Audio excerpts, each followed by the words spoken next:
And we are live. See if I'm hooked in yet. I have no idea what your drink tastes like because I haven't tasted it.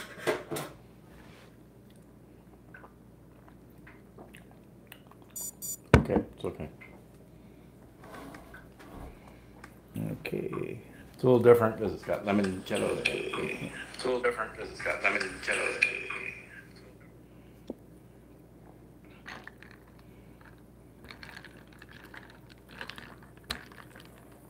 All right.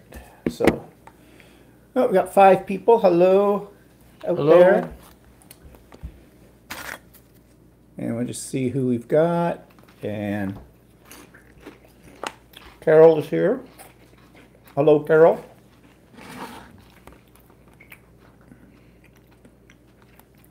Who else is out there?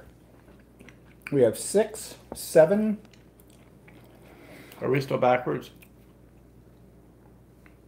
Yeah, it's showing on mine is backwards. Hi, Cindy. Hi, Jody. Jody says she's anxious to hear all about the parade today that we went to. Yes, we will be telling you about that. Julie's here. Hi, Julie. Yeah, Carol says yes, backwards. I don't know. That YouTube has done something because there isn't anything on here that I have changed. And we were going to check, but then we kind of forgot. Yeah.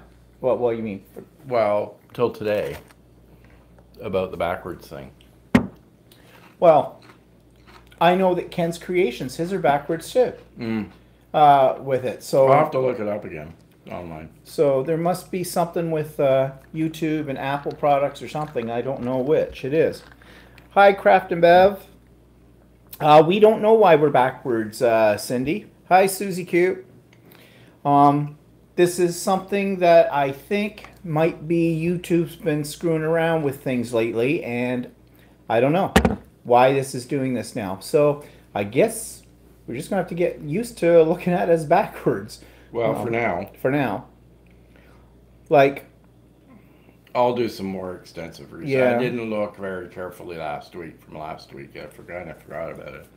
So I'll look online and see if I can figure it out. Yeah, well. There might be some setting now that you can reverse it again. Maybe. I don't know. We're kind of crooked. Oh, crooked. Picky, picky, picky. Gasper. Yeah, right. Okay, so we've got 11 people here. So, what are we talking about today? Well, let's start right in. I'm not going to show you a quilt. I'm working on that quilt. I'm trying to quilt it. I'm having problems. For some reason, my quilting thread keeps breaking. I've checked my tension. I've cleaned my machine. I don't know if it's this thread that I bought. It's a name brand thread. It's a good thread. But I don't know. It seems to be breaking every time I try to do a line, so I'll have to play around some more. And because this bloody quilt's so bloody big, it's a bit of a bitch to quilt too. But I will get on with it. Hi, Anita. So, anyways, nothing to show you there. Well, Walter sort of finished the bedroom. I was going to do a short video and put it on my vlog tomorrow, but there's still one element that's not up, and that's one of my quilts, which we have the pole, we have the rod. I sewed a pocket into the back of it, a rod pocket, so we could hang it on the wall. And I got new brackets because I broke one. Because you broke the other bracket. So when Walter gets in the mood to hang that up. Yeah, we'll try and get in the mood tomorrow. Mm-hmm. I need help with it, so. Yeah, well, I'm here. Anita says, Stephen Walter, those drinks look refreshing. These are mojitos. Well, my version of them. Yeah, Walter's version, which have what in them? Lime. Well, I made the couple yesterday. I haven't really ever made them that much, so I made a couple. I looked up a recipe on the internet, and I made a couple following the recipe on the internet yesterday. And then, so this, but in the recipe, you're throwing the whole limes in, so I just decided to put lime juice in it now.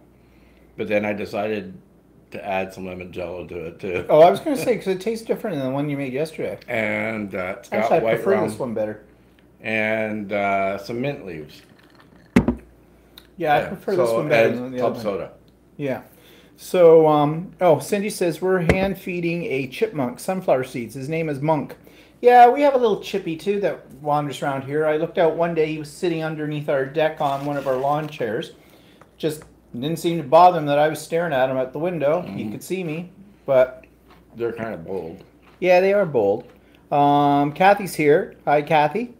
So anyways, and what are we eating? Well, this is a cheese dip. Now, I can tell you how to make it, but it might make you a little squeamish about it. It's kind of a trailer trash dip. It came out of a 1957 United Church cookbook. My mother made it for years. And what it is it's Cheese Whiz, horseradish, garlic powder, onion powder. Did I say ketchup? Not yet. Okay, ketchup. And then the secret is in the sauce because it's made with mayonnaise, but you can't use store-bought mayonnaise. My mother has a recipe. She makes this cooked mayonnaise, has for years. It doesn't have any oil in it. It's basically eggs mixed with sugar and vinegar, and you cook it. And then you let it cool. And this is the secret ingredient to this cheese dip. My father used to eat this stuff by the gallon. He'd eat it on toast. He'd eat it on anything. When my mother would make it, she'd always take it to a party or something. And I didn't like it when I first tasted it, but it's okay now. I'm glad to see you approve of it now. So, anyways, Because it doesn't really taste that cheesy. It tastes more like a condiment. like a condiment. Like what? No, like Mustard's a condiment. like ketchup. It's sort of cheesy, but not really. Well, it's all natural ingredients, processed. Cheese Whiz, ketchup. Yeah, Carol says, sounds awful. Yeah, you would think that, but actually it's very tasty. Problem is I can't tell you exactly what the proportions are because you kind of freehand it. And like I said, you have to have this homemade mayonnaise. Did you use the homemade mayonnaise? Yeah. I got a jar in there because the last time I made, why did I make it? I made it for something that, Probably made it to make cheese dip. no, I didn't. I made Deviled eggs? it might have been. Because it's good with for deviled eggs too. Not the cheese dip, the mayonnaise. Okay, so, as I said, Walter's got the bedroom all painted and whatnot. We just have to hang the quilt. So, a lot of things were going on in the last few days. We had RMG Fridays, and tomorrow on my vlog, there's going to be some video clips of these things. Because you know I can't do that while we're doing this live, because we just don't have the technology for that. But anyways, it was supposed to be Pride Night. This is the weekend of Durham Pride. Durham is the, what do you want to call it, the region we live in. That's what it's called, Durham.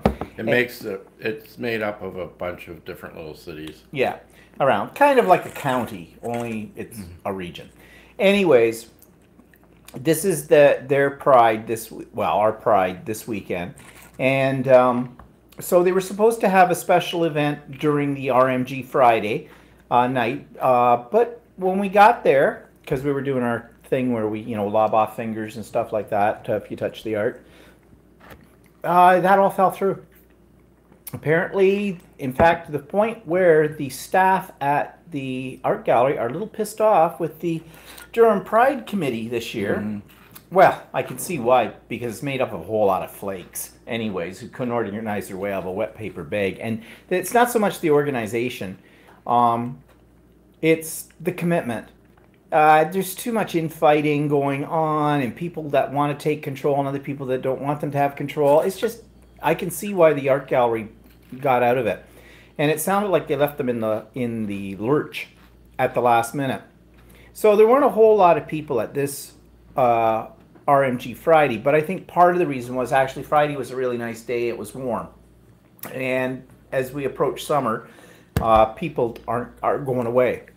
In fact, to the They point go now, away or they don't want to be inside during Yeah. an event. So. and right now they're not. They used to do RMG Fridays through the summer months too, in July and August, but this year they're not going to do that. This was the last one now until September. So, but anyways, the staff were pretty pissed off about it because I mean they put a lot of effort into this. They line up entertainment. They have food. They have booze.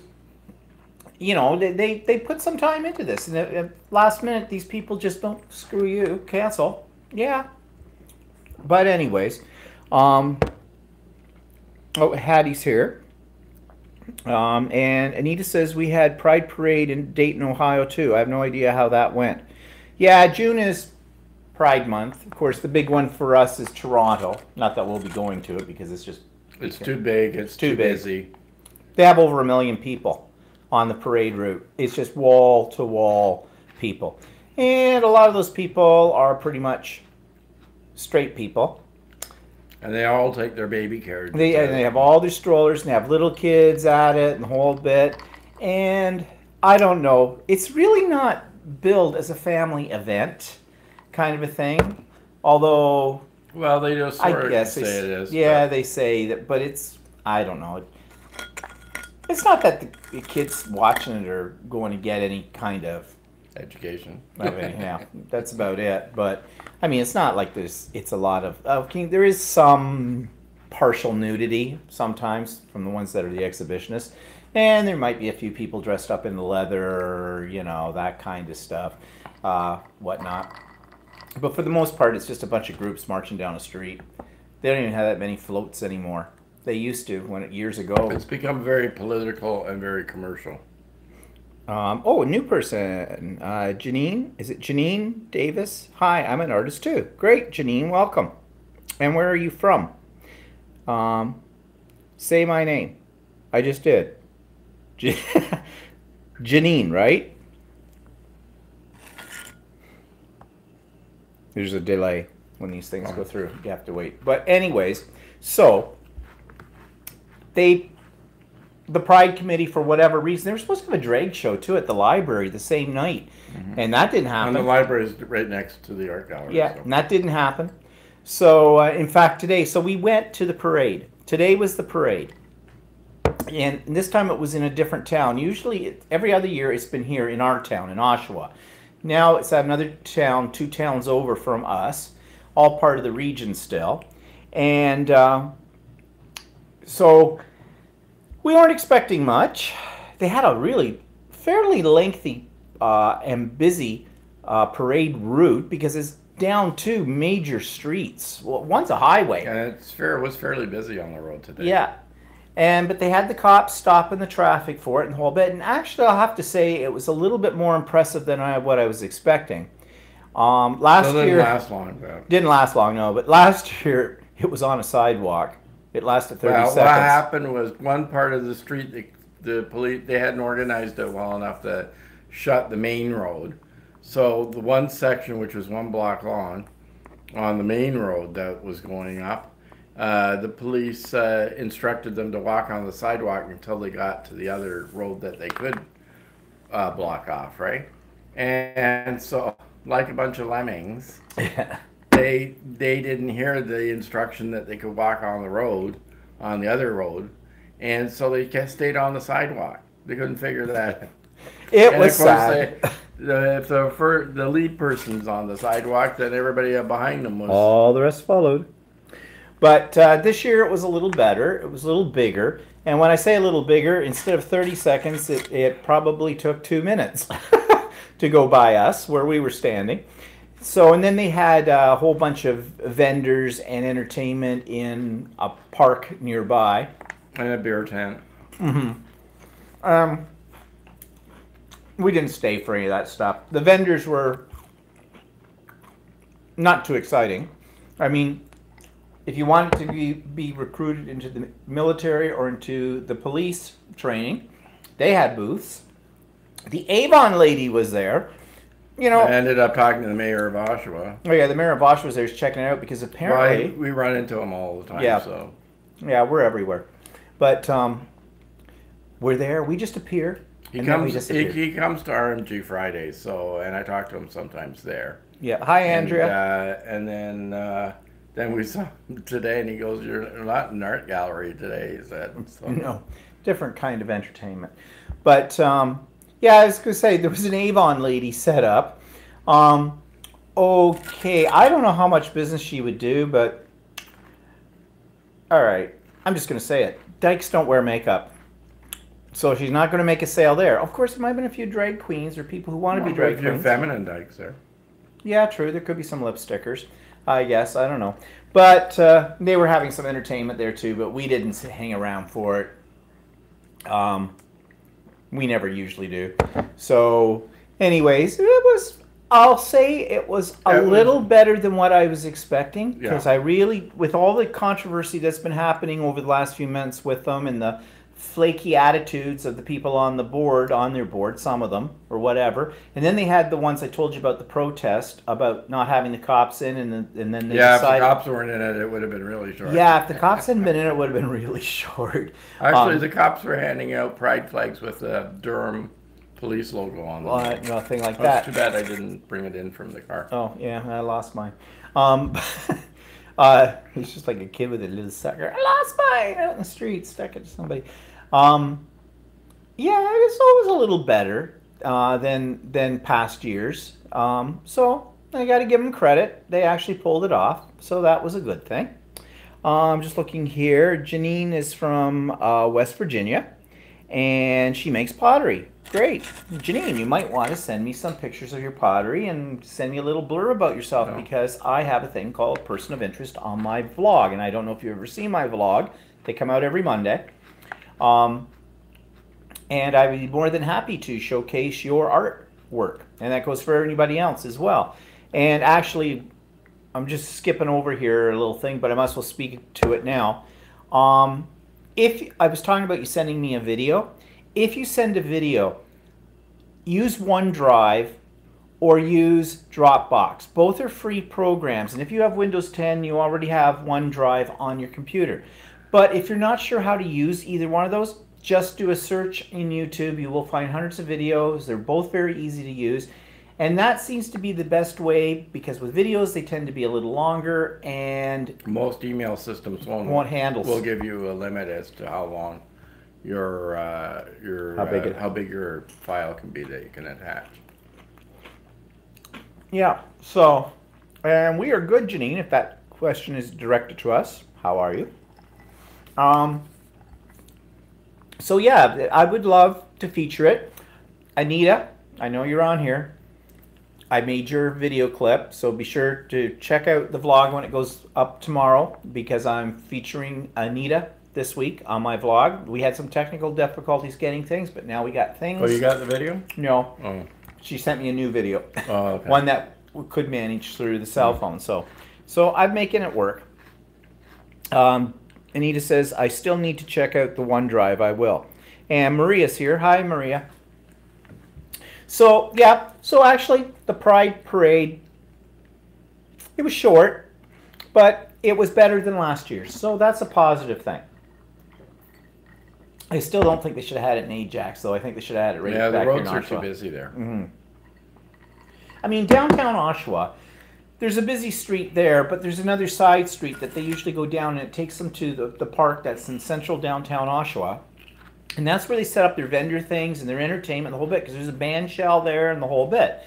And it's a little nicer than what they have in Ajax because the park has trees and it has flowers and things in it. This area that they have in Ajax is attached to their public library, and it's actually right up against a major 4-lane highway. In fact, it used to have a cutoff right there to the 401. And then they... Our major highway. Which is a major highway in Ontario. And a few years ago, they redid the entranceways and exitways to this highway, and so they blocked that one off. And so now there isn't an exit onto the highway from there. So that's better. But their park in there is a little bit on the small side. It's mostly parking lot. Yeah. I don't know, but maybe they felt that they should share the wealth because, if it's Well- always centrally located in Oshawa, Well, that one guy that we know, Dan, we met, yeah, right? Dan said that Oshawa makes it really difficult to do a parade. yeah. He said Ajax was really helpful. So yeah, so ironically, the mayor of Oshawa that we were talking about earlier, he's there. I think he was checking out to see how it's done in Ajax. I don't know. So I don't know why they give them such a hard time, but maybe from past experience with Well- that committee. Oh, who the heck's calling us now? Keep everybody entertained. Court at what? Call from Hello? Yes. Yes, it is. Oh, what's that?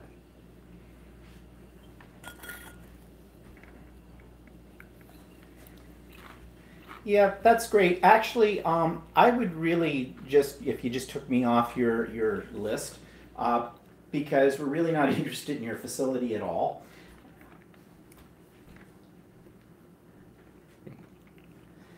Yeah, well, I think this all started with that And- business. What's it called? A Place for Mom, which I'm really not thrilled with them. They're a headhunter society, and they just look for vacant rooms and and all that kind of stuff. And I'm not impressed with them. So, yeah.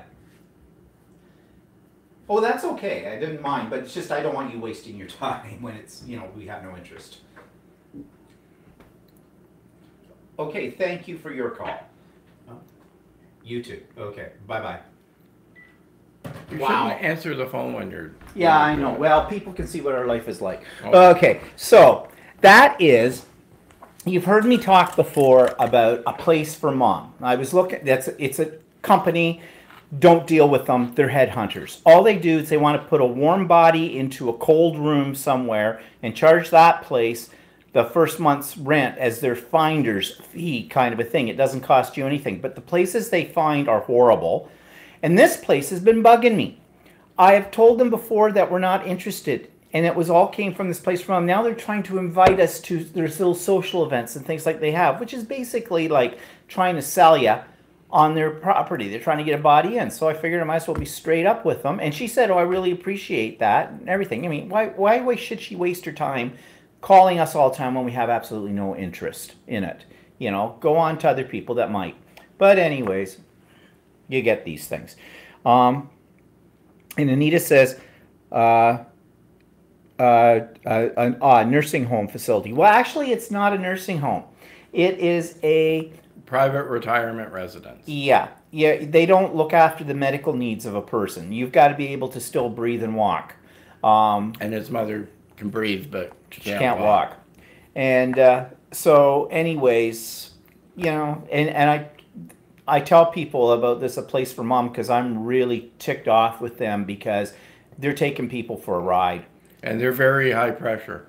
Very high pressure. I had to get nasty to get them to stop calling me and sending me emails. In fact, I said I would threaten with them, take them to the Better Business Bureau or whatever. Because no means no. I told them very nicely I wasn't interested in their service. If I wanted their service in the future, I would call them and let them know. But they don't take no for an answer. So, and I'm going to come up to another one about no for an answer in a minute about how nasty I can be. Go into teacher mode. Ilona's here. Hi, Ilona. And Anita says, we have that here in the U.S. too. Good to know. Yeah. And I've talked about them before. They're, I suppose if you're desperate and you need to find a place for your mom or something like that, or your loved one and you're desperate, but don't be prepared that a lot of the places that they offer are places that they can't. They have a vacancy because they vacancy. can't get anybody in them because they're horrible facilities. They're not particularly good facility or they're expensive. Yeah. Too expensive for most people or something. Yeah, so you got to watch that. But anyways, before we got interrupted by the phone call, We were talking about today's Pride. We're talking about how that worked out better. I guess that's about all we can say about Yeah. Durham Pride. We went to an art show. A man who I Oh yeah. work with at the art gallery. He's a docet. Docet is the old term for educator. Okay, we're the ones that take the kids around on tours and educate them about some of the displays and stuff, which I haven't done in almost a year because you know my story there about this new person came in, new curriculum, wants it all to herself, writing master's thesis, don't want anybody else involved. Bye bye, docets, kind of thing. Which I figure she'll leave in September because her thesis will be done by then. But whatever. So he's there, but he's an artist himself, and he got a chance to do an art show at the Whitby Station Gallery, which is the town next door to us. And so we went to support him. The opening was yesterday afternoon at 1 o'clock. And what are you doing? No, nothing. I was just sort of picking my pockets. Oh, yeah, we're at pocket pool, not on TV. No, I was thinking if I had still had one of those bands that I gave. Oh. Oh, what the? Yeah, but I think I put them on my desk. Well, anyway, so we went to his art show, and he had some interesting stuff there. I'd seen his art before, and he's a really phenomenal contemporary abstract artist. But he's also has indigenous roots, to the point he is I don't know what they call it. He's a card-carrying native, okay, and I mean like he officially has native status. So he gets tax Actually, free. I never thought he had very much native looks in him. But like, right? No, but he's not. He's not full. Yeah, but his you brought his sister. His sister yesterday. looked more native. Sure, his sister looked very native. Yeah, she did. So I don't know, but I know he's not full native, but I think he's half. But I'm Yeah. not sure. Anyways, if you're an eighth in this country, you can claim indigenous status. So, anyways, they wanted him to do stuff or show some of his stuff that had sort of that native influence in it. And it was interesting. He had 13 pieces up on the wall. They're very colorful. And I do have a video of that that's going on my vlog tomorrow, a very quick one, so you can see what I'm talking about. So check that out. But it was kind of, and I think he appreciated us being there because this is not a very big gallery, and there weren't a lot of people there. And there was himself and another artist who was also being featured. So he was sort of sharing the limelight. So we went and we supported him, and they had sandwiches. We didn't have any, but they had sandwiches. You know, it's just too bad that he didn't get a show in his home gallery, the one we work in. Mm-hmm. You know, really, because compared to some of the stuff that's in there right now, Yeah, I know. his stuff would be better. But, and speaking of which, on Thursday night, we went to the retirement party for the chief curator at the art gallery. She's been there 28 years, and she's really the person in the art gallery. And she's a very smart lady, and like she's done a lot for that gallery in the 28 years. So they have a new curator, but nobody knows who. Well, they're not letting out who it is yet. We haven't had the official announcement. So it's going to be interesting to see what changes will come to the art gallery under the guidance of the new curator. So that was kind of nice. We went there and saw her, but she's going to be around anyway. She's going to be transitioning the new curator. Plus, I don't think Linda can stay too far away from the art gallery. That's more than a job to her. That's been her life. Let's see here. What are people saying? Maria says, I have blown a whistle down the line before now and then shouted, leave me alone. And Julie says, oh, Maria, I will have to borrow that one. Very good idea. And let's see. Anita says, yeah, it sounds like the art gallery missed an opportunity. If you're talking about the Pride thing, oh, no, you're talking about Wayne. Yeah, they did. They really did. Because he's got some really great stuff.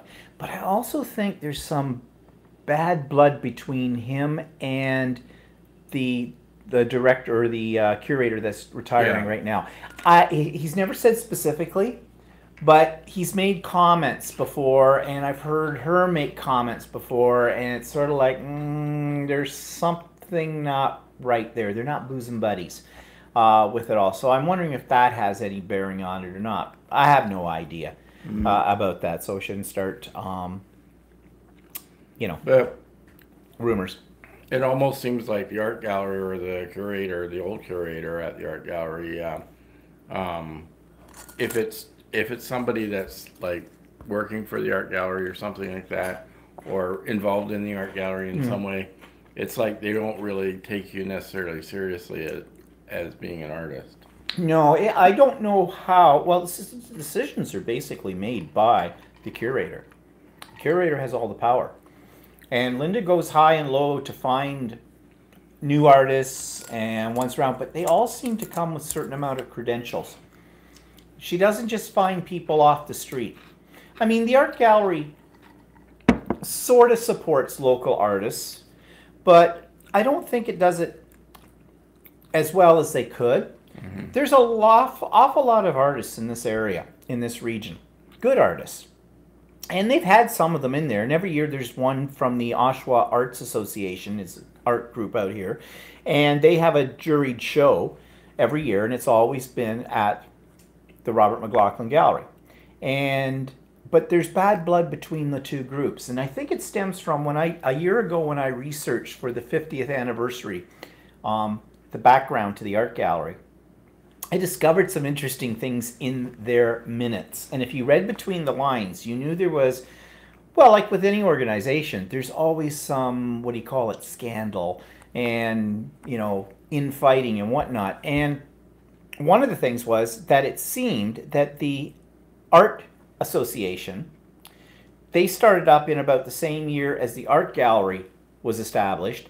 And they kind of felt that the art gallery was for them, that this was going to be their exclusive permanent display of their works and things like that. And then they got told, no, this is a public art gallery. We're going to bring in art from around the country and in that kind of thing. And, we will do things with you, but this is not yours. This is for the general public. And I think there's been bad blood ever since, over 50 years, about that kind of thing. The other thing, too, though, that I can say about the Oshawa Art Association, just from my little bit of experience with them, I am a member, but I'm only been a member for this year. I will not renew the membership because it's not my cup of tea. I approached them to do some art journaling classes with them there. And they basically, they wanted to do this. They said the whole bit, but now, it may have been because of the time period. They were just got a new facility they were into, and they hadn't really got their channels of communication up yet. So, needless to say, I didn't have anybody sign up for them. And they said, well, we can try again, like in the spring. That was in the fall, spring. I never approached them again about it because they're snotty. The ones that I met in there, they have a really somewhat, what do you call it, inflated attitude about their level of artistic ability. Now, they've got some good stuff in there. I wish I could do what they did. But they also sell it. And I think a lot of these people join this in order to have a venue for selling their art. Okay, I've got nothing against that either. I mean, starving artists and all kind of stuff. But they have very strict rules about what you can sell too. Like and I suppose there's a reason for it. Like they said something about it had to be like over 50% in your booth of your original art. And you could not have, well, they don't want you to like buy cards and art from China and sell it. Well, no, I get that. You have to be a member. Plus, you have to be a volunteer. If you're going to have a booth at one of their art fairs or where you call it, you also have to volunteer. I think the last one I was saying 6 hours a week, probably to watch, because not all the artists are there. They have like areas set up, like a booth kind of a thing, tables, display boards. And I guess just to watch over it that somebody doesn't come in and rip off the art or whatever. Or if somebody wants to purchase some art, there's somebody there to facilitate the transaction. You got weird shadows on here. Yeah, I noticed that. It's coming from the light, but it's because the outside light is whatever. Oh, you have a glow. It's bouncing off your head. See, look. And it comes back. Dazzling. There it goes. Highlighting hair number 1 and hair number 2. Yeah. Yeah, look up there. Yeah, that's a good picture. Look, oh, you're being blessed by a heavenly light. Whatever. Yeah. Angel. So, anyways, I'm not that impressed with this art association, and I'm not going to bother with it. So, speaking of art, talked about Wayne, and I'll have a clip from that, and I'll have a clip for the Durham Pride tomorrow. I have a lot of video clips for tomorrow. I've got a clip of Anita, and there's another clip in there too. Wayne's Art Show. Oh, RMG Friday. I've got a little clip of what happens there because you hear us talking about it all the time. So I did a little clip of what was going on for a few moments there. So check that out tomorrow. But what I was going to say about the art is, so you know that I've been trying to get my fabric designs into Northcott for, you know, commercial selling or whatever. Well, I got a letter back from them. They rejected me. So I'm not surprised. A little disappointed? Yeah, but I'm not surprised with it. They said that right now it wasn't what they were really looking for, but they would keep my stuff on file and revisit it in January. Which to me says, thanks a lot, don't call us, we'll call you, drop dead, goodbye. So there's probably other places I could try and do this with too, but I don't know. I might not. We'll see. So far, so at least when I make my quilts, I make them out of my fabric, you will never see it duplicated anywhere. It's a unique because it'll be absolutely one of a kind, just like me. But anyways, yeah, a little disappointed, but it seems like I can't break into the art world. I just guess I'm just not an artist. So I don't know. Go figure. Whatever. I'm not sure how people get into the art world because I've seen some of the stuff that comes into the art gallery and go, like right now they've got a display. It's all in resin, and this woman has buried Cheerios, dill pickles, cucumbers, chocolate chip cookies, a dirty diaper, plastic trays, all this stuff in resin. And apparently, and they're big round things that you could almost, they almost look like you could sit on them. You'll see that in my vlog actually tomorrow, a picture of it. But the weird part is, and I didn't know, I was talking to a lady who comes all the time to RMG Fridays, so I kind of know her now, and we usually talk for a while when she's there. And she said, well, the curator explained that there's bubbles in the resin, and what that is the cucumbers that have embedded in it are degassing. Basically, they're rotting. But they're creating these bubbles. Now, this is solid, this resin. So she's saying, but I thought resin sealed things, like forever. And I said, I thought so too, but I said, maybe the resin's mixed with something else for whatever she's doing. I don't know.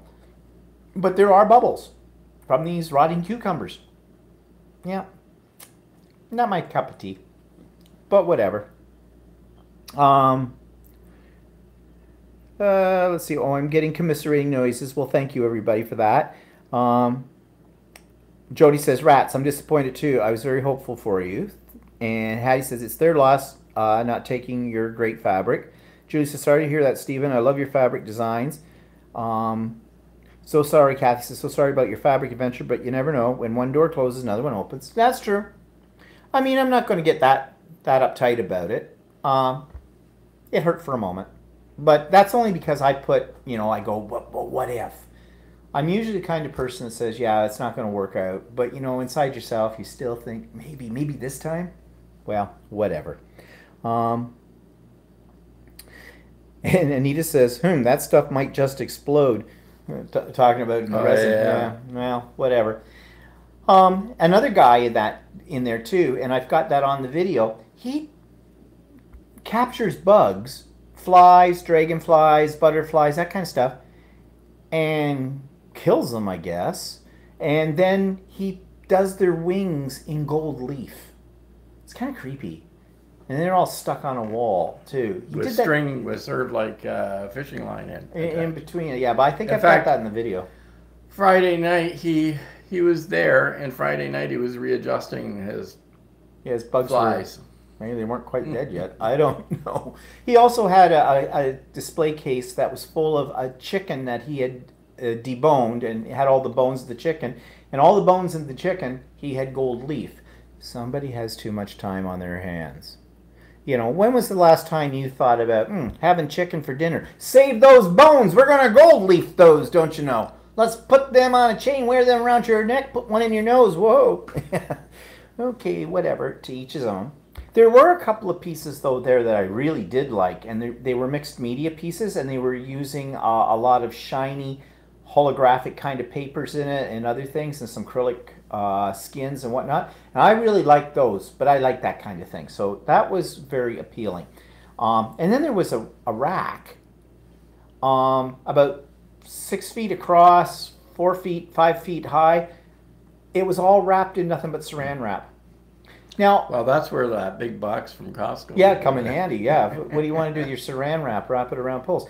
Now, I did hear, though, to be, fair to the artist, that was really supposed to be sort of a representation of his larger works that they couldn't do there, because apparently he goes to museums in Canada, art galleries, and if they have trees outside, he wraps the trees up in saran wrap, like huge, tall trees. And I saw a picture of one of these installations, and it's like a lot of large boxes of saran wrap from Costco for these.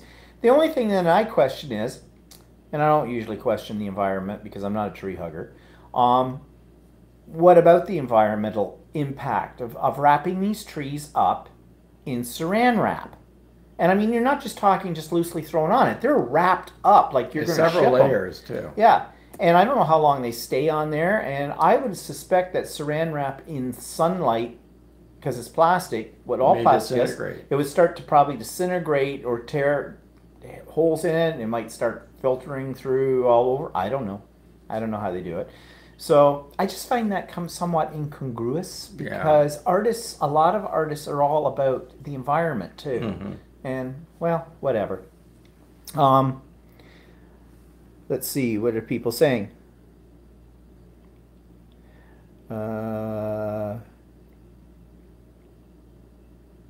Some of this installation art is really out there. Yep, Anita says that's for sure. But I guess that's what makes it interesting too. You know, if you see the same old thing all the time. Oh, portrait, portrait, landscape, landscape, landscape, portrait, landscape. It gets a little boring. Well, it does have, they do have that one thing with the pearls in it. That's kind of cool. It's this pearls suspended on fishing line. It's hard to explain, but it's like this big grid in a square. It's 3D. And the pearls sort of look like a big cloud in the center. It's really quite impressive. Yeah, I do have that, though, on the little video clip that I'm putting on the blog tomorrow, too. So you'll be able to see it. So, so that's been basically the weekend. It was a busy weekend in many ways. So, somebody was asking me about my mom. Well, and I was going to tell you about the fun things that I had to do this week. And, do we have more mojito? Yeah. So, my mother's on the waiting list pending a doctor's report from her doctor, which the organization that looks after, the government agency that looks after getting her on the waiting list, they go to the doctor and request this form, report, basically just about her general health, probably medication she's on, whatever. It's probably not a very extensive report, but they need that to finalize my mother's official status on the waiting list. 4.5 weeks ago, they came and interviewed my mom, set this all up, got it going. I was surprised at that at the time because I kind of figured they'd probably reject her, but they didn't. So I didn't hear anything from them for a couple of weeks. So I phoned them up and said, okay, so is everything going? Have you got the doctor's report? They said, no, we haven't yet. We're still waiting for it. We have sent the doctor electronic requests twice for it, and somebody actually from the organization, from the government agency, walked into the doctor's office and handed to the receptionist there the actual forms and the request and everything for this. Nothing from the doctor. So I said, would it help if I called to the doctor? And they said, well, it can't hurt. So of course I called over, and I don't like this doctor, but you know, in this country, getting a doctor is not easy. So you have to take. My mother's had this one for a few years, hasn't seen her that often, but whatever. So I phoned up. I get the receptionist. I tell her what it is that I'm looking for. I said, you know, blah blah blah. I need this report, kind of thing. They haven't heard from, and she goes, oh, well, I don't know how they would have sent it to us electronically because we don't give out our email. Huh? This is 2018. Everything is sent electronically. And I'm sure they sent it either probably by fax. That's electronic too. But anyway, she said, oh, the doctor might have it anyways. I said, well, okay, could you let me know if the doctor's got it? And if the doctor does have it, when is the doctor going to send it to the people? You know, this is holding up the process for my mother. She says, well, I'll put that all in. And here's ironically, they're talking about not getting stuff electronically, but they send this kind of stuff, the messages when you phone over there, to the doctor, who's in the same room, basically with them, like a little cubicle somewhere, an email. So I left it. Heard nothing. I left it for a week. And I called back over to the government agency. Nope. They still hadn't. They were still trying to get this thing. So I call again and I leave another message. And I just said the same thing. Well, I'd appreciate hearing from the doctor as soon as possible, you know, one way or the other to get this solved. Didn't hear anything. Phoned again. This time, no. I'm not taking this crap. So I said to the woman, by now we're on a first name basis, okay, I need to know if the doctor has the form, if the doctor's filling out the form, and I need to know now. I need to know in 24 hours, I said. If I do not hear anything back from the doctor within the next 24 hours, I will be filing a formal complaint with the College of Physicians. I got a call back from the doctor within the hour. Yes, she seemed to be a little bit scared of my threat. And it wasn't an idle threat, believe me. And she says, well, I just got it. I just got it a couple of days ago on the 24th of May. 24th of May. 24th of May. And this now that I'm talking about is a week later. And I was away for a few days. But I have it right now and I'm filling it out. And if you want to come in and pick it up, and I said, they won't let me touch it. It has to go to them directly. It has to be sent to them electronically. Or you have to call them up and someone has to come in and pick it up from their agency. Whatever. Oh, well, she could send that through. No problem. She would do that. And I said, well, I'm assuming you're going to be sending it by fax. So do you have their fax number? And I hear her rifling through some papers. Oh, yes, I have the fax number right here. And I said, well, that's great. She says, so I heard that you were going to go to the College of Teachers. And I said, yes. Physicians. You keep saying College of Teachers. Because I was part of the College of Teachers, my profession. But whatever. College of Physicians. You know what I mean. And she seemed genuinely a little upset about that I would do this. And I said, well, yeah. And here's why. And I told her what I just told you. You know, I'm getting a runaround here. And we're talking about the welfare of my mother. And I said, you're a doctor. And as far as I know, your job is to help people out. You know, to make their lives a little better where you can. And this is not making her life any better. Well, I had it on the 24th. I only got it on the 24th. This is funny. They told me that they sent it to you twice already and physically walked in with it. And that they sent it on the 24th of the April. month before. Yeah. April. And the whole bit. So, well, she didn't say it. And I said, well, anyways, I said, the point is this. I said, you're filling it out now, right? Yes, I am. And as soon as you get that filled out, you're going to send it off to the powers that be, right? Yes, I am. And I said, that's great. Thank you so much for that. And she goes, so are we all good now? Meaning, are you still going to call the College of Physicians? And I said, for now, we're fine. Yeah, thanks very much. You have a nice day. Drop dead. I didn't say the last part, but I think it all the time in my head. So anyways, you know, I had to pull out. I shouldn't have had to do it that way. I mean, she's a professional, but she is, I don't like her. I do not like her at all. Now, the other thing, too, is borderline on racism here. She is, she's not a born Canadian. She does come from probably, it looks like probably India. You know, and so maybe when you threaten somebody with the College of Physicians who are, you know, relatively new to our country, you know, and coming She in had as her doctor. education over there or something like that. For her to get licensed in Ontario, it's apparently quite a rigmarole. Yeah, so maybe she, you know, maybe that's why it had the power it did, because I really didn't figure it would have any power. Because the College of Physicians, they don't protect the public from unethical doctors. They protect the doctors. But I think there's From a the way public. to look up how many complaints there are Oh, against yeah? each individual doctor. So, Oh. Oh, just like the College of Teachers. yeah. Yeah.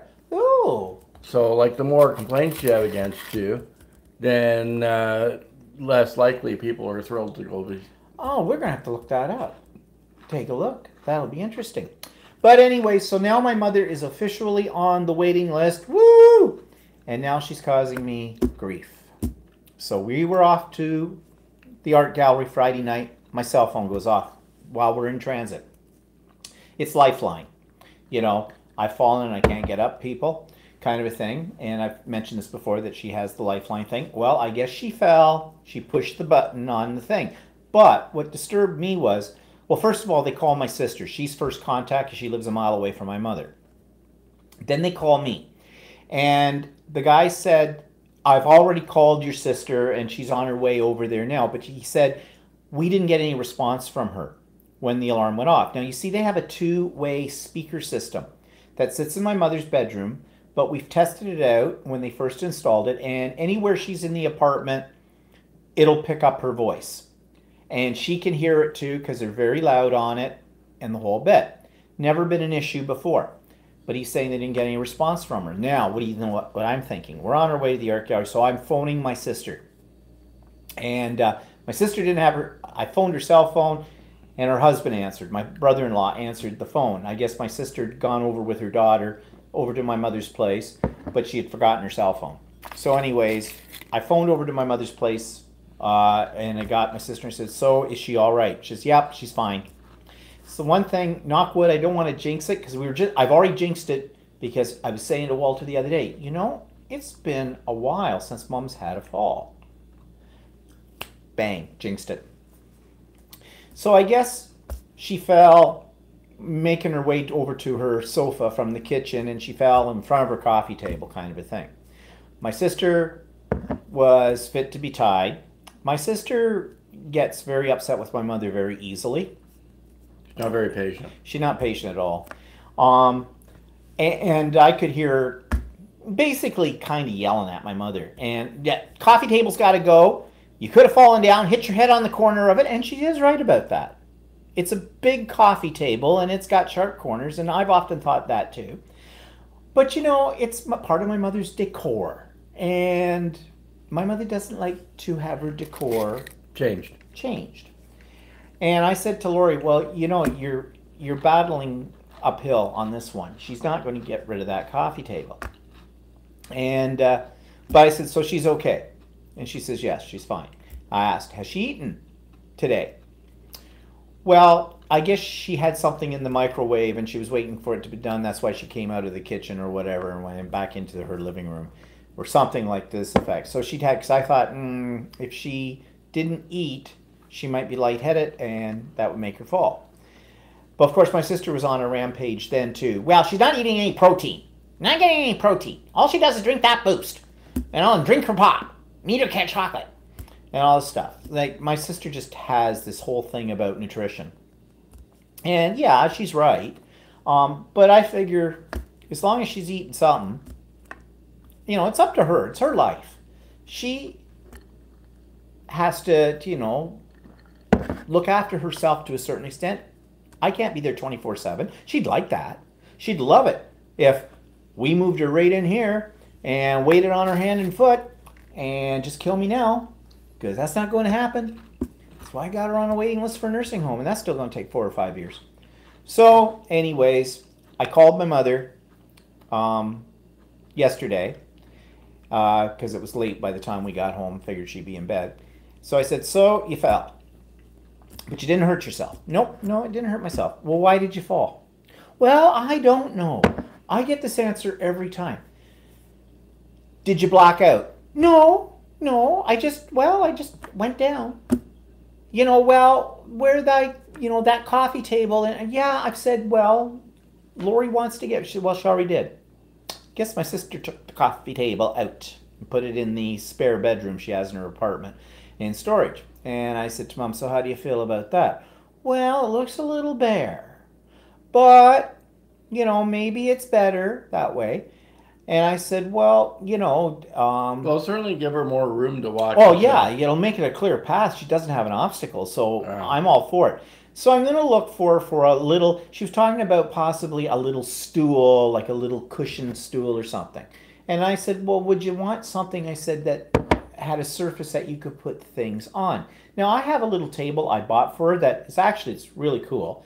It is braced under the couch and it swings out, but it's got a handle on the top of it. It's meant for people to help them sit up and stand up from a couch, sit down at the same time with a little serving table on it in wood that swings around, and you can have your lunch there or whatever your writing thing, and it just swings over the other side, and it's not going to fall over because the couch actually sits on it and anchors it down.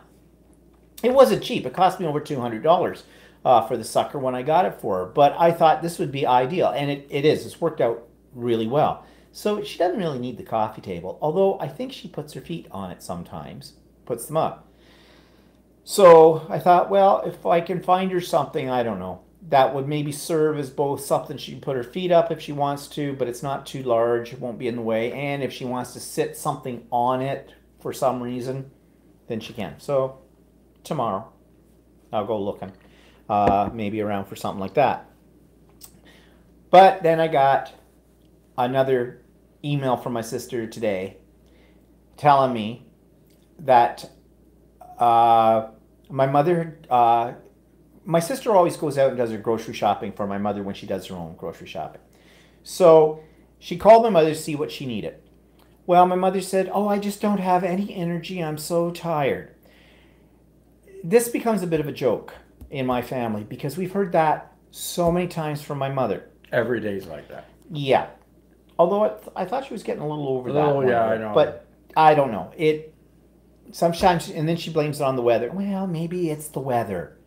Yeah, maybe. I don't know, Mom. I don't know what I can do. It's always like somebody else has to come to the rescue. I don't know. What am I going to do to give you energy? Light a fire under you? Oh, you're on fire. Huh, now you got to do something, don't you? Do you have the energy to put yourself out? Whatever. So I just tend to ignore it. But my sister doesn't. She won't let anything go. And she says, so I went over there. And oh no, and then my sister said to her, have you had anything to eat today? And this was 11:30 this morning. My mother says, no, I just don't have the energy to do it all. But, when you're out, maybe you could pick me up a sub. Now, sometimes I pick up my mother, or she wants something from Dairy Queen, or she wants something from Tim Hortons, like that. That's fine. I'll go and get her stuff for that. I'm coming over. Sure, no problem.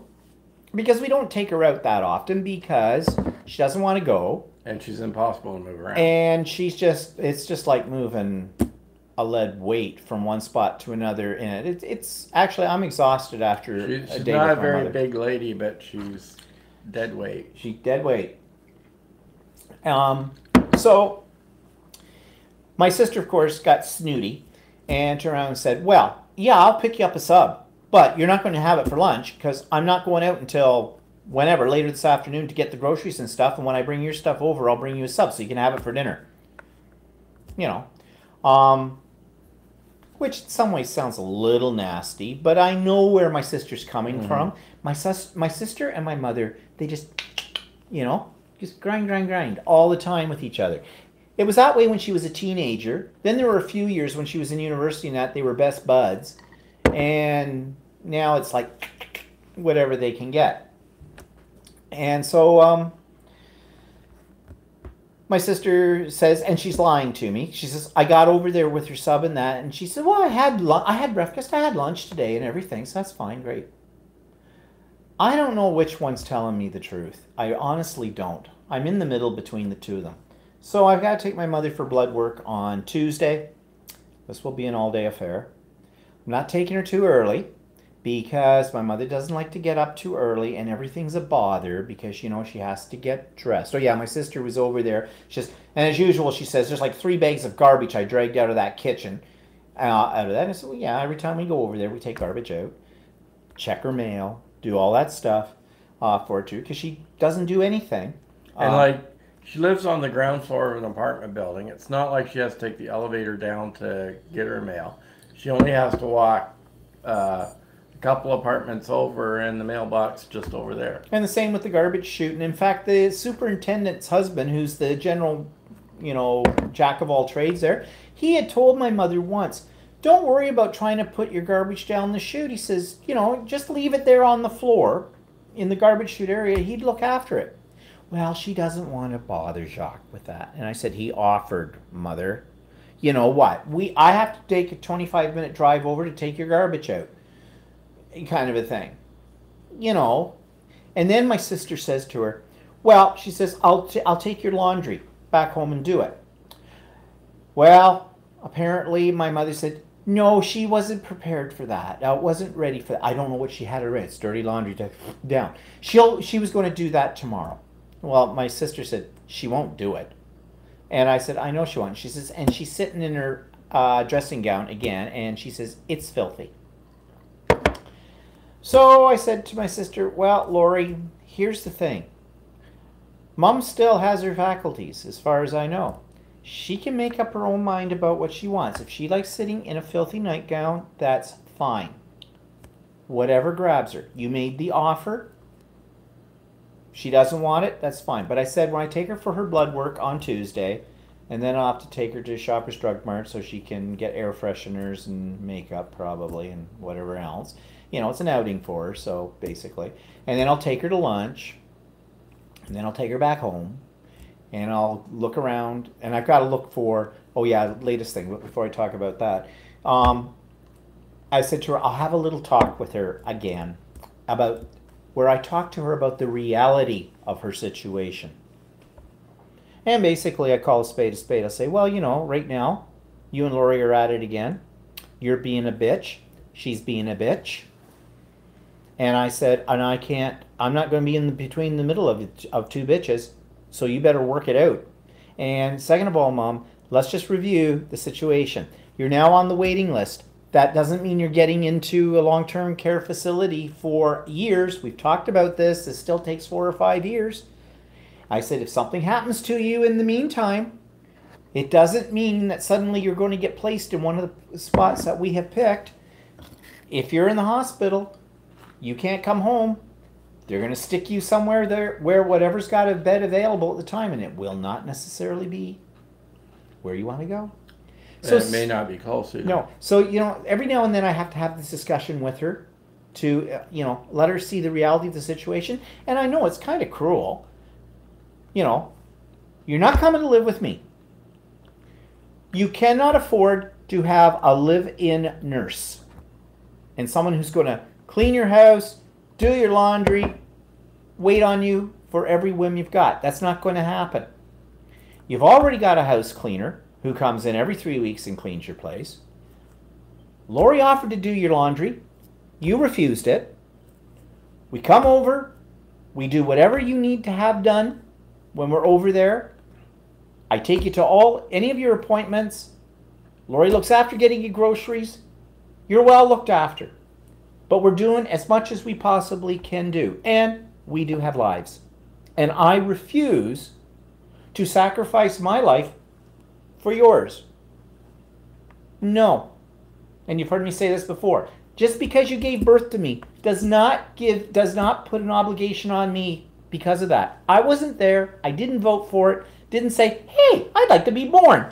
Let's go for it. No. No. I wasn't in the equation.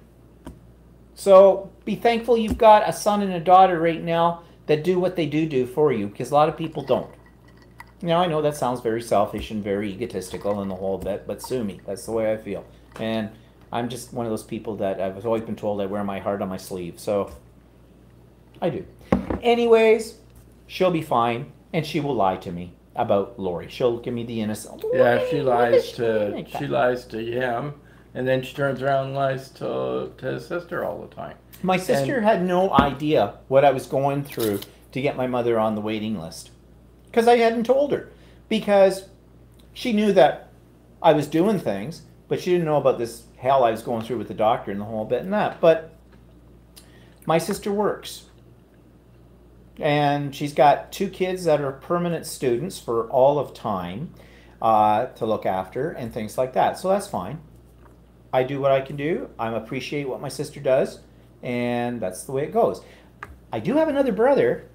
In BC, that does nothing. But he's in BC, and he has no clue what the situation is with my mother, because he won't talk to me, and he won't talk to my sister. Like, they wrote us off for a variety of reasons, which I don't need to get into now. So he knows nothing. I have not talked to my brother in 5 years. I haven't seen him in 5 years. So, simple as that. And my mother talks to him every other week. He calls from BC, and she tells him nothing. My brother, though, will not ask the right questions either, because my brother has this ostrich mentality. He doesn't want to see reality. He sticks his head in a hole. He's always done that his whole life with it. So he has no idea what's going on out here. And if he called me up tomorrow or sent me an email wanting to know, I'd tell him. I have no problem. But I can't even call him. They see my number come up or whatever, they won't answer the phone. So, and a lot of that is his wife, but I don't blame it all on his wife, because that sounds like, oh yeah, takes two. It takes two. I mean, he could do something about that. So whatever. Lots of comments coming up here. Let's see, what do we got?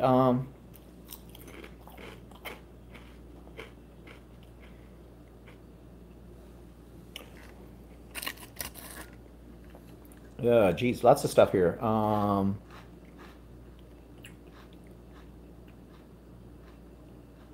So Andrew says, I had a similar situation where I needed my surgeon's office to send information to my insurance company. I got a response when I went in person. Encounter was not pretty. Yeah.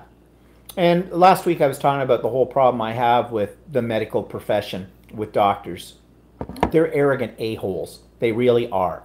There may be some out there that aren't, but they're far and few between. It's a business. And even more so, I think, in the States than in Canada. Although Canada's creeping up to it. My doctor is pretty good. She's yeah. I hope so. If your mother was going to my doctor, she would have had that form done fairly quickly. Well, if she'd been going to the doctor I had for years, our family doctor, she would have had it too. But the only problem was she wasn't one of his patients, because my old doctor, who just retired this weekend actually, he looked after my father, my brother, my sister, and myself.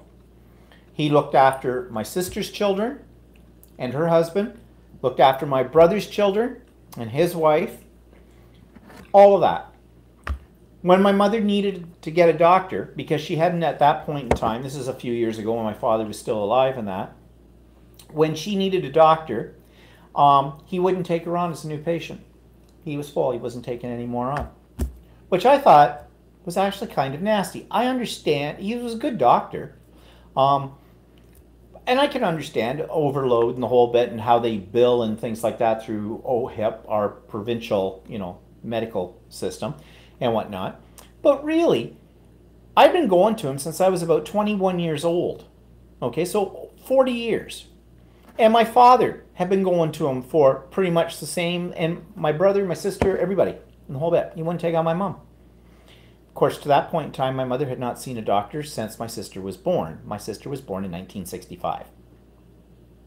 She's always had pretty good health, luckily for that. But anyways, yeah, and I have this attitude too. No, you are not bloody God. And let's compare, if you want to think you're smarter than me, then let's look at our paperwork, shall we? You're talking about the doctor. Yeah, the doctor. I have as much bloody education and the certifications for it as any doctor's got.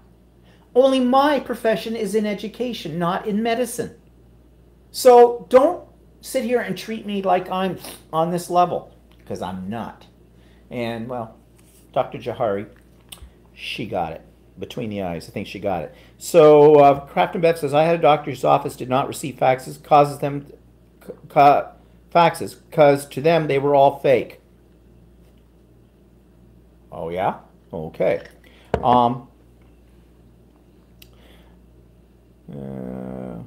Julie says, hope she is okay, Stephen. She's fine. She's fine. But right now, she's in this feeling sorry for herself stage. Again, she goes like this. It may be a form of a slight form of depression. I mean, she doesn't get out, except when we take her out. And we don't take her out that often anymore, unless it's for an appointment or something like that. Because usually when we offer to take her someplace, she doesn't want to go. She doesn't want to go. Well, I can't drag her out the door kicking and screaming, kind of a thing. So, I still believe in the fact that she still has her mind's intact. It's her life. But she's sometimes like a 5-year-old. I'm going to run away from home and then you'll all be sorry. I'm just going to fall over and die and then you'll all be sorry. The reality of it, and this is going to sound really bad, is if she fell over and died tomorrow, I would be upset, I would be sad, but there would be a great weight off my shoulders. I know that sounds horrible to say. It's how I felt when my father passed away. It was a shock when he went, because we didn't expect anything. There was no, long illness or anything like that. It was just died in his sleep, bang. And yeah, but at the same thing, mixed emotions. I was upset when I got the phone call about all this, and at the same time, a part of me inside was going, yeah, because there were a lot of money issues and stuff. Yeah, there was a lot of hell. And I know that sounds really bad. I mean, and I don't say that I don't care about my parents or that. I do. If I didn't, I wouldn't do what I do now. But after a while, give me a break. It's my life too. And I don't know what's going to happen to us. We just have to, make sure we look after each other and then, go at the same time. Whatever. So anyways, what are people saying here? Anita says, it's very trying to deal with aging parents. Oh, it is. Sounds like she needs blood work being done. Yeah, but the last time she had the blood work done, everything was fine. So the doctor recommended that we have it done again 2 months later. So now it's 2 months later, we're having it done again. Yeah, she's not in poor health. It's just that she makes herself. The reason she can't walk is because she just decided to stop walking. She decided to stop walking and figured that everybody would cater to her. And now she can't because her muscles have atrophied. Yeah. It's not because she's ill. No. She just decided to stop walking. You'd have to know my mother. My mother is very strong-willed. And when my mother has her mind made up, right or wrong, about something, that's the way it's going to be. Which kind of causes me a lot of grief because I guess I'm like my mother at times. Chip off the old blood. Yeah, but the thing is, sometimes if you got to deal with somebody who's going to be bitchy, you got to be a bigger bitch. Say no more. Say no more. And Anita says, everything sounds so familiar to me. 1, being a nurse who worked with elderly, and 2, having gone through it with my own family. Yeah, and I've heard other people say the same thing too. Yeah, I know. It's I went through it too. But it wasn't quite the same. Everybody's case is different. Yeah, and King's Maj. Are you new, King's Maj? And if you are, welcome. I hadn't seen your handle on here before, so tell us what you want to be called. If you want to be called King's Maj, or you have first name or something, and give us an idea where you're from too. Just inquiring minds want to know. The King Maj says, Stephen, there are no winners in the situation. That's for sure. There isn't. And he says, my son is a pilot. I've told him when I can't get to where. Let me read that again. When I get to where I can't care for myself, just take me up in a plane, fly over a nice forest, and just open the door, bombs away. Yeah, easier said. Yeah, actually, I get the point you're making, Anita, there too. But you know what my mother always said? She says, when my grandmother was alive, her mother, and was in, it was kind of a similar situation. I says, if I ever get like that, just shoot me. And I used to say to her, can we get that in writing? Dad's got a gun, okay? Shotgun, usually for ducks, but okay, no problem. And she did say that to me once at a time, like after, when I'm looking after her in the whole bit, and I wasn't in a particularly good mood. And I said, the one thing that I'd never want to hear come out of your lips again is that thing, that expression. There's two expressions. Actually, there's three expressions that my mother will not use in front of me. The one about shoot me, because I think she's afraid that I just might. And I don't own a gun, so she's lucky. Poison's good, though. The other expression is, well, your grandmother always said, don't ever get old. What's the alternative? Is what I always say to my mother. And the other expression that I hate, and not just from my mother, other people, you're such a good son. No, I'm not. I am not a good son. Such an evil son. I have to do this in order to survive in my own brain. If I wanted to do what I'd really like to do, if I had the guts, if the world was different, what if? I would just do what a lot of gay people do. Abandon your bloody parents because they weren't supportive when you came out to them and never see them again. And that, unfortunately, is more the rule than the exception. Out of a lot of the gay people I know, they all have abandoned their families because their families had abandoned them when they found out that they were gay. In fact, I knew that girl whose father took a shotgun to her. So, yeah, but she went lesbian, and then she went back to being straight. Now she's married to a guy. It's very confusing. It's very confusing. Oh, Andrea says, my son wants me to move in with him after I retire. I don't want to be a burden to him, and I don't want him to cramp my style. Okay. Your son may be very nice. He hasn't got a clue what he's getting into, does he? And I think you're right about that. You don't want to be a burden to him. But, my mother used, that's another expression I don't allow her to use anymore. Well, I never wanted to be a burden.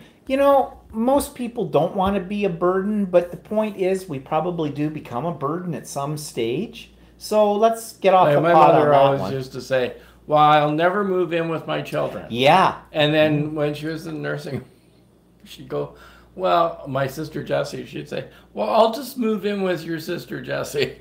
Yeah, right. And I said, you can't do that. She can't handle you, because my mother by this point in time was stuck in a wheelchair, and she had to be lifted from the wheelchair to the bed, and she was in a nursing home. And I kept saying to her, well, Jessie won't be able to handle you. I said, well, why don't you just ask Jessie next time she's over, right? And then I tell my sister, I said, well, Mom wants to come live with you. And she goes, what?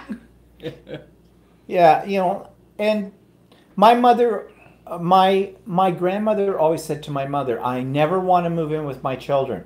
Then she went on. And my mother didn't go to see my grandmother that much when she was in a nursing home. My grandmother she was a very smart woman. She was a widow young in life. In her late 40s, her husband, my grandfather, in 1959, I was 2 years old, he died from a heart attack while shingling the house next door, because he was a builder, next door to where they lived. And my father was with him at the time. My father had to bring him down. He keeled over, died instantly. I never knew the man because I was only 2. My grandmother had to get a job. She still had a teenage son living at home at the time. Well, actually, it was less than teen. Well, he was about 15, because my mother, maybe 16. 59, so my mother would have been 19, so he was 17. Anyway, she had a teenage son still living at home, kind of a thing. She went and got a job at the shoe factory in her town, sewing shoes. She hated it. She did it for over 20 years because she had to do that. She did not have a whole lot of money. Well, actually, she had more money than we knew, but she was a very frugal lady. So she had to do all of that. when she decided that she was getting too old after she retired from the shoe factory and she couldn't manage the house on her own, and it wasn't a huge house, a little 900 square foot bungalow, she moved into a seniors apartment building in her town. It wasn't much of an apartment building, it wasn't that big, but it's actually kind of a nice place she had in there. But she did that. She made all the arrangements for that. She had to get rid of some of the stuff she had in her house. She had to, put it up for sale. My parents did not do a heck of a lot to help her out with that. We helped her move. I remembered that. She was only moving a few blocks away, actually, a very small little town that she was in.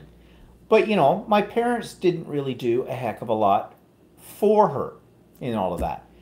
Then she decided that it was time, when she couldn't handle the apartment anymore, that she should go into an assisted living facility, which was in another town 20 minutes away from where she was from. Again, she did all this on her own. She made all the arrangements. And while she was there, she got herself on the list for the nursing home in this new town she was going into as well. Again, my parents had nothing to do with any of it. My parents never had to deal with aging parents like that because my mother looked after herself, and my father's parents never got a chance to live long enough to a point where they needed to go into a nursing home. They were in their own house. My grandmother died at 69 years of age from stomach cancer. And 5 years later, my grandfather keeled over from a heart attack at the kitchen table in the house. He was also a bit of not really an alcoholic, but of course, mind you, living with my grandmother made any man drink. So, do you call an alcoholic someone who, for breakfast in the morning, has a big tumbler of vodka? Probably. Or gin? Yeah, okay, well, that would have been my grandfather. But at least he was a quiet drunk out of it. Well, I don't know. My grandfather was a neat man, but anyways, my father never had to deal with any of that. My mother never had to deal with it. Well, it's like my parents. My parents immigrated to Canada, and they never had to deal with their parents aging either. The kids that were left behind all looked after it, sort of like your brother. Yeah. He went out. Let's see what are people saying. Andrea says, I told my sons to roll my wheelchair to the edge of the Grand Canyon and roll me off. I'll take pictures on the way down. They can retrieve them from the camera.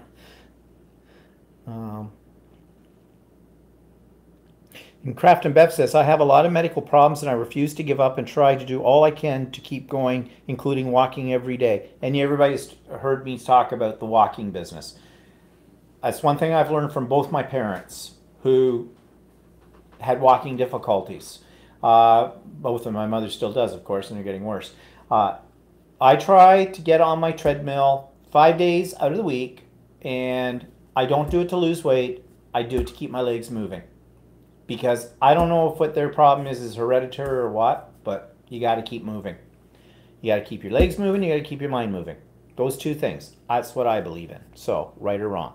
Andrew says, seems like I remember someone telling me about Eskimos. When they get old, they wander off into the wilderness alone to die. If that's true, I'm all for that. Yeah, I don't know how true that is, but I've heard that story too. In fact, there are Inuit legends about people doing that. There's one I remember from a kid. Some old lady goes out on an ice. I didn't go out and freeze to death. Yeah, well, walk away, yeah. Problem is my mother can't do that because she can't walk. Oh, so that's not going to happen. King's Maj is Patricia from Illinois. Okay, well, welcome, Patricia. And she says she's lived through this. Hi, everybody. Hi. Oh, Nyrie's here. Hi, Nyrie. Just saw your latest artwork, Nyrie, on Facebook. It's gorgeous. Really, really nice. You make me jealous. So that is, I'm just writing this down here. King's Maj is Patricia, and Patricia is in, where did I say? Illinois. Illinois.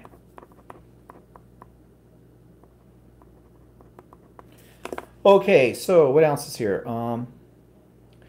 Craft and Bev says, I'm the one who set up for my caregiver, and the only thing I asked my kids to do was take me to a couple places to get on the list, and they helped me, but I do not ask them for help.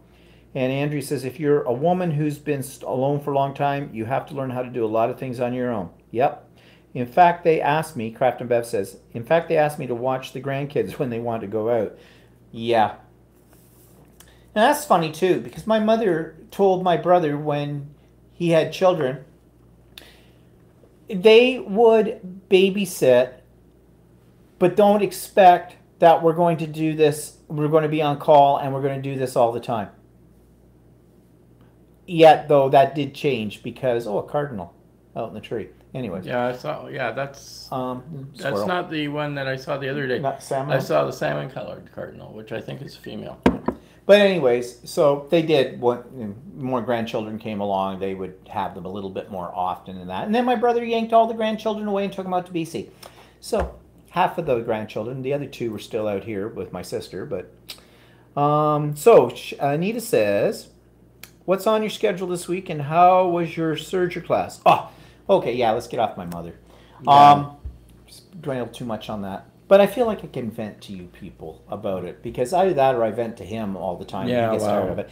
The surgery class, best thing I could have signed up for. I can tell you this. I've only had one class so far. The next one is this Tuesday coming up. I learned so much, and it was funny because the other 4 ladies that are in the class, 2 of them, this was the first time they'd ever taken the serger out of the box. They didn't even know what a serger did. I'm not kidding you, okay? Another lady had borrowed a serger from her neighbor to learn about it, so she knew nothing. And the other lady that was sitting next to me, she had used her serger. She'd used it on several projects, but she was talking about threading them, and they are a bitch to thread. There's no two ways about it. And I said, well, that's one reason I'm taking this class, because I'm sure we're going to learn, like, some of the tips and tricks on how to thread them properly. And she said, I just figured out the other day that you can open the little door on the side to get at where you have to put the thread through for the lower loopers. And I looked at her and says, you're joking. How did you thread it if you didn't open that? Well, she says, I don't know, but I did it and it was horrible to do it. I said, there's no bloody way. You could have. You couldn't get in there. I mean, I couldn't believe this. So I said, well, I said, she's going to show us tonight, right? So she did. So she sat down at this lady's machine to start with. And she showed us how to thread it and the whole bit. And she explained different things about it. And I'm looking at this woman. In fact, this woman had said to me, I saw a thing, she says, where you can just tie, if you're switching threads, you just tie a knot in them and pull it through. And I says, you can bet that the class instructor is going to tell you not to do that. And why do I know that? Because I've seen the same videos that show you how to do that. And I mentioned it to her some time ago. And she said, don't do that. You will wreck your machine. That's not the way to do it. So I said, that's what she's going to tell you. And so she brought it up and she told her that. But then she gets it all nicely threaded and the whole bit. All the machines. And all the machines. And I says, she says, Steve, can I borrow your scissors? I said, sure. I knew what she was going to do. And the other one was looking in horror as the instructor goes, snip, snip, snip. Cut all them off. She says, now it's your turn to do it. She says, no, why did you do that? And I says, told you. I said, we're here to learn how to do this. So we learned a lot of things, and I'm looking forward to the next class this week because we're going to learn even more. And the other thing, too, is there is a second, another level of class, set of classes. And I didn't sign up for them originally on the serger because they're making a skirt. I don't need a skirt. So I didn't sign up for it. So I mentioned this to, her name is Shirley, and the instructor, and I said, Shirley, I would have liked to take the next series of classes on the serger, but I said, you're making a skirt. She says, no, we're not. So it says that in the description. She says, no, she says, I just asked the group what they want to learn how to make, she says, and we go with the majority vote. She says, one time we did fitted sheets. I really don't want to make fitted sheets either, but other stuff. So she says, just go with the flow. And I says, okay, any spots left in it? She says, yeah, there's 2. I said, sign me up. And you know, even if we make a bloody skirt or a fitted sheet out of it, at least I'll learn a technique. You know, and that's, I'm sure I will learn. You can always something. make a Halloween costume. Yeah, make you a lovely new outfit, whatever. A plus size. For you What too. are you looking at? When's our baby due? Yeah. But whatever, I'm too old. I'm past my childbearing years. So, anyways, yeah, excellent class. Excellent class, and I'm really glad that I'm taking it and it wasn't canceled. So that's a good thing. So that's the schedule. I'm taking Mom for, let's see, tomorrow. Got to look for ant traps. Okay, this one I'm a little worried about.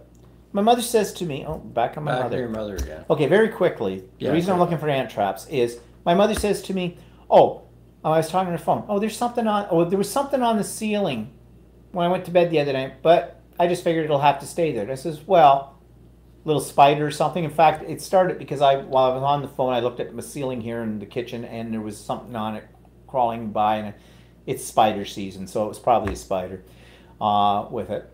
And I said, well, it's probably a spider. So she said, well, anyways, it wasn't there in the morning. She says, but I've got those black ants again. I said, what do you mean you've got black ants again? Remember last year? I had them come in. I don't remember anything about black ants last year, which now makes me say, one, am I losing my memory? Or two, is my mother seeing things? My father, in the early stages of dementia, saw bugs where there weren't any bugs. He saw them on the walls. He also saw spider webs and things coming down, and he'd reach out and he'd try to get these. And I'd say to Dad, there's nothing there. And it was part of the dementia. And I'm thinking, oh God, no. No. So I said to her, I'll get some ant traps. We'll put them out. She says, well, my apartment's on the bottom floor. They come in, that's not unusual, blah, blah, blah. And, she's right. I mean, growing up as a kid, we'd occasionally have ants come in the house too. And we used to get those stupid ant traps, little discs, and you put them in, and they'd all make a little beeline for it, and then bye-bye ants, kind of a thing. So I don't know. I said, have you got any bites on you? Nope. There's nothing to eat. No. Well, as my sister says, she leaves that garbage all bagged up sitting there. Well, see, that's part of the problem too. If she does have ants, it could be because she has the garbage laying there all. Well, Anyway. I'll do an inspection on Tuesday and see what that's all about. Why don't we get off your mother? Yeah, okay. Reminds me when I met two women who had about 4K in camera equipment and were using the auto setting, basically an expensive point and shoot camera. Talking about going over a cliff in Colorado.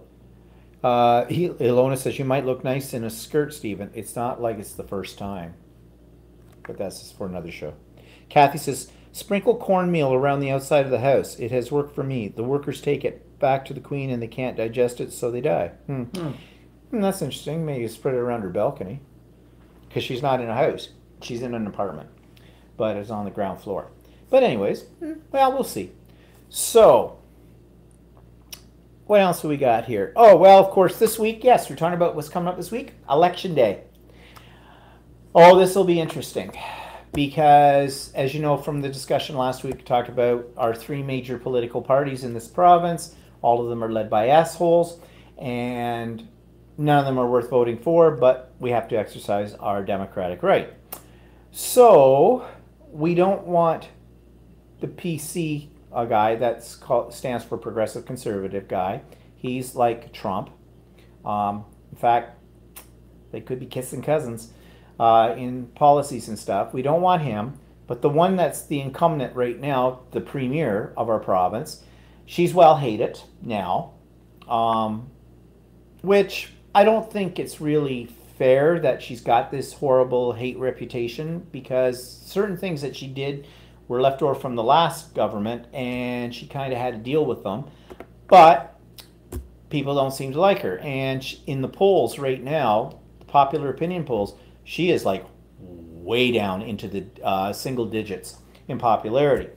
So then the third party is the NDP, which are basically a party that are for labor, they're for the unions and things like that. And they never get into power.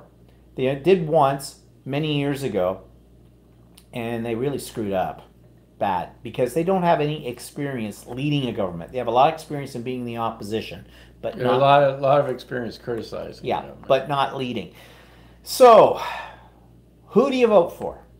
So we're trying to think strategically, and right now, as much as I don't really want to vote for the NDP party because I'm more of a liberal, I think that if I vote Liberal, it's a wasted vote. I think I need to go to NDP in hopes that Doug Ford does not get in to power.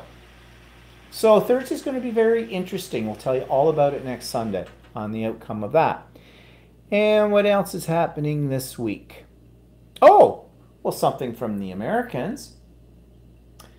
Trump and his tariffs on Canada. And yay for Justin, our prime minister. We're not taking that shit. No, Trump has met his match. Well, one that's a hell of a lot more clever than Trump, too, is our prime minister, who has said, you want to put those on us, we're going to put it on stuff for you people. Now, I feel sorry for you people, because it's going to make your prices go up on certain things you get from us. And, of course, same for us with whatever comes over. But he's also screwing around with China. Doesn't Trump realize how big and powerful China really is? Everything we get in our two countries is made in China. He starts sticking tariffs on the Chinese. The Chinese have already said they're putting tariffs on over 30,000 products or something like that. No one's going to win on that one. So this is going to be interesting to see what happens. You know? Well, I think he's bluffing. But, well, you know, he thinks that we are not really a world power or country on our own. Guess what? We are. It's just that we don't brag about it. But don't fuck with Trudeau. Simple as that, Trump. Anyway. But anyways, I just think it looks so good. I'm very proud of our prime minister. He's a good prime minister. He's a liberal. Okay. Walter, what's pissing you off? Well, now, taking a do you remember? Yeah, I have. I sometimes order stuff from Amazon, right? Which is not a problem. Like, and Amazon's usually pretty quick at delivering stuff, right? So, yeah. Look at the camera. Anyway, they're pretty good at delivering stuff. But when you order something online at Amazon, what happens is they and for some reason, if I decide all of a sudden that I didn't really want to order what I ordered, right? They usually have a cancellation where I can cancel it within a certain amount of time before it gets sent, right? Now, I was looking for a tool this week and that I'd like to get because I think it would be handy to have. And so I've been looking. Well, just a second. How many tools do you have downstairs already?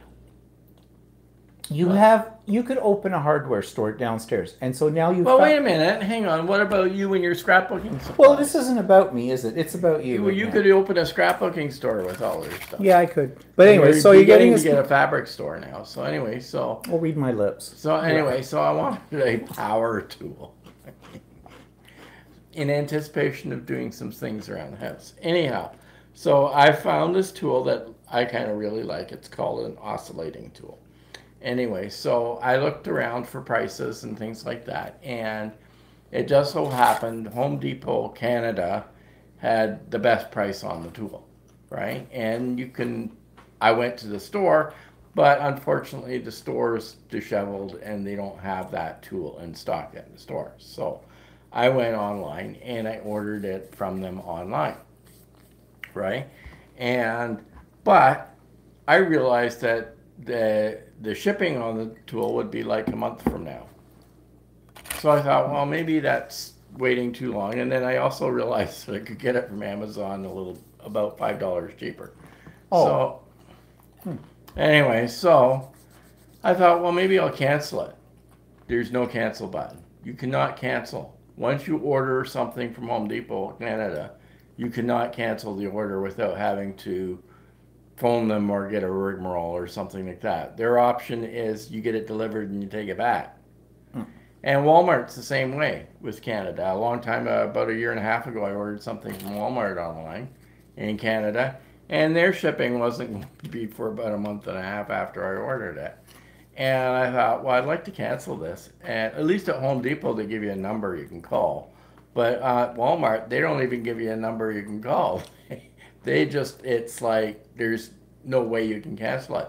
And at that time, I ended up buying it somewhere else. And then when it finally showed up on my doorstep, I ended up taking it back. Well, in the meantime, you get charged twice for something, right, when you do that. So That was the active fry, wasn't it? yeah, it was the Actifry. Yeah. So I won't order anything from Walmart again, and I'll think twice about ordering something from Home Depot again. So Yeah, I know. Well, you see, we're spoiled by Amazon yeah. because Amazon's the best when it comes to this kind of stuff. So basically, you're pissed off with companies' Dude, cancellation yeah, policies or cancellation lack policy or thereof. lack thereof of if you decide to change your mind. Yeah. Well, that is very frustrating. So, moving on. What are we watching? Westworld. We're watching it on our Android box though because it's on a station that we don't get. Um, and I'm sure you've all heard of Westworld. Probably, well, if, at least in North America. It's futuristic. There's sort of like androids, but they look like humans and they're doing things. It's actually a really good show. Um, and we started watching the second season of a show that was very controversial a year ago called 13 Reasons Why. It's on Netflix. And it has to do with the suicide of a girl. And she left all these tapes she made, and everybody, like high school kids, everybody has contributed in some way to her suicide. And I guess it got very controversial because parents and educators and that were upset with how they were, I don't know, the whole issue of suicide, teenage suicide, and stuff like that. And so they've done a second season, and they're getting into more of the background stories that led up to all of this. But they start with a piece at the beginning and at the end where they've set up a website for people for help, like sort of a suicide call line, or a helpline, whatever you call that. That sounds kind of funny, a suicide helpline. Hell, I'm thinking of suicide. Do you have suggestions on how to do this? I don't think that's the kind of helpline they mean, but whatever.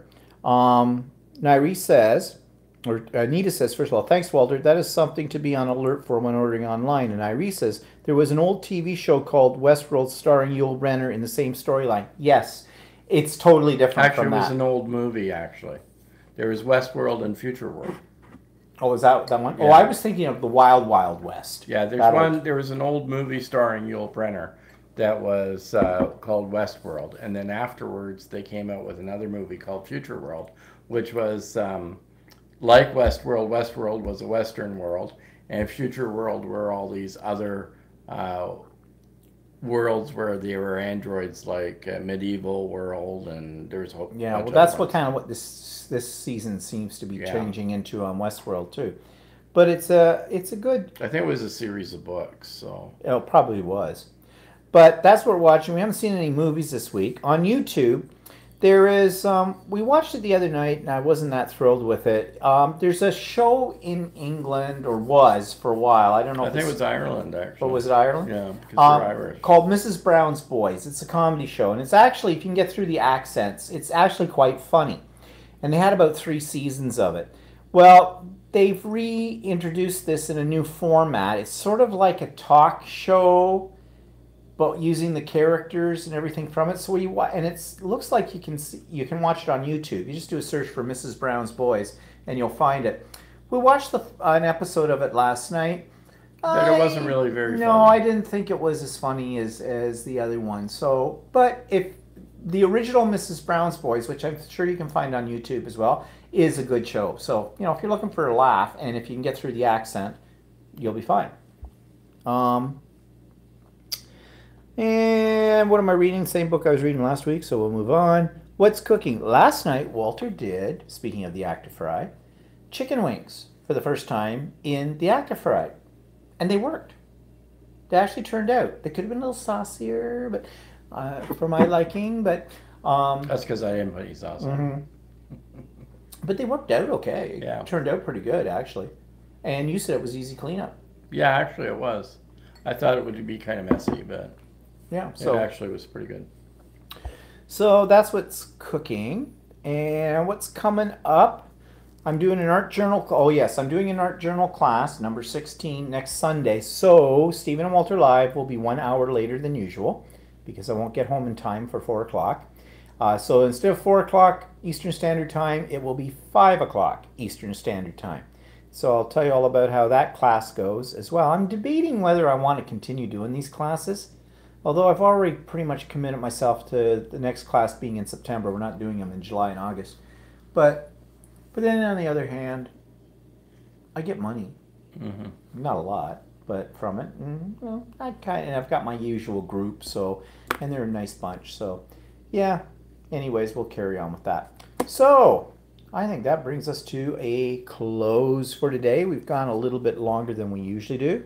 Any comments on there? I was just looking. No, I think we're all caught up. And Anita says, okay, got that. 5 p.m. next Sunday.